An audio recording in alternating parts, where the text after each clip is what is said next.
Good evening, everyone out there in YouTube land. This is a tutorial on the 3 sources that you can use for research papers, whether you be a student in college, high school, or someone who is out in the real world actually writing papers for a living, or you're browsing YouTube and found this video. I'm happy. I mean, come on now, it's always awesome to have people watch your videos.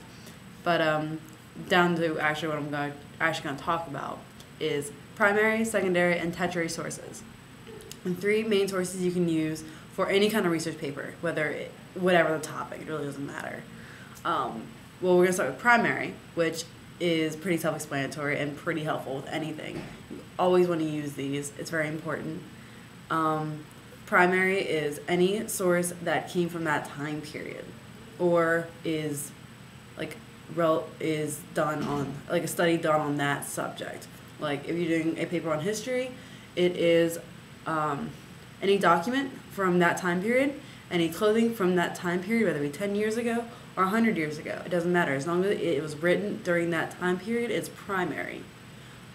For literature, it is like any kind of study that was done, like a first-hand study on anything that you might be researching.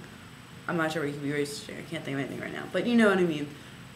Anything that directly came from like the first study ever done or on whatever you're researching.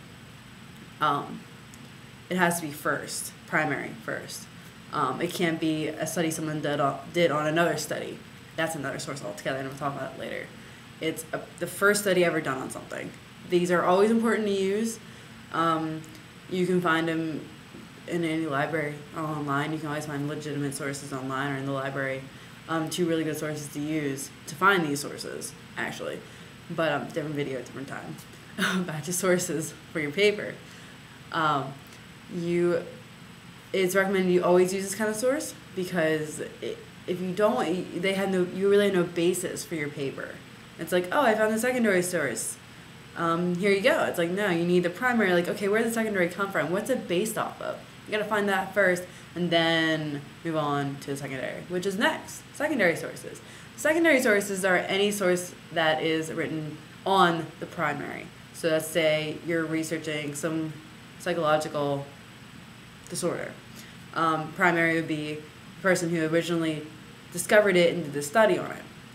That'd be primary. A secondary would be any study done after that based on the first original study.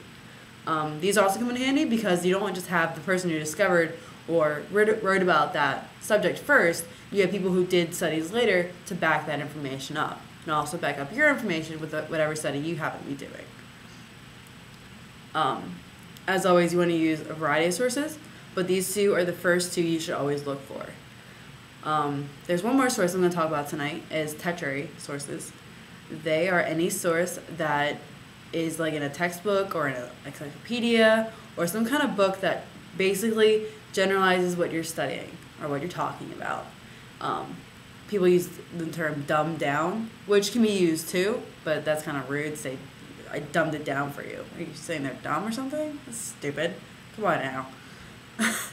But tertiary sources are used for taking all the technological terms that you just use in your paper or you just use from your sources, your primary and secondary, and generalizing them for the general public. Someone who might not be very familiar with the subject, someone who might not truly really understand all the technical terms, because people like to use a lot of technical terms. I don't understand that, but I guess it makes them feel smarter.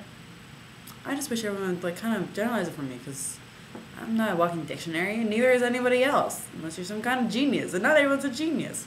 So it's generally a good idea to use those sources as well, because while the bigger words make you look smart, the generalization and the tertiary sources make your paper more appealable to other people who might just be reading it for the first time on that subject, or just looking for a little educational light reading. You never know who's going to read your paper, so you got to keep that in mind and play to both sides of the field. The educational part, there we go, educational part, and the more general public. Always a good idea, and that way you don't alienate certain audiences. Well, thanks for listening in to my video on sources for your research paper. I hope this helped you out a lot. As always, I mean, you don't have to rely on YouTube to find your information. Just kind of Google it, and you'll always find really good sources. The one book we had to read in English class was The Craft of Research by Wayne C. Booth. It's a really good book. It'll teach you a lot about research writing, as well as writing your paper. I got all my information out of there, kind of crediting it there. See, citing is good. Citing, giving credit. But yeah, that book, any other book, I mean, what you're looking for, you can usually find it, but this is a good starting basis if you're looking for sources. Good luck on all your writing. I hope you enjoyed my video. Comments are welcome, as always. But have fun writing, guys.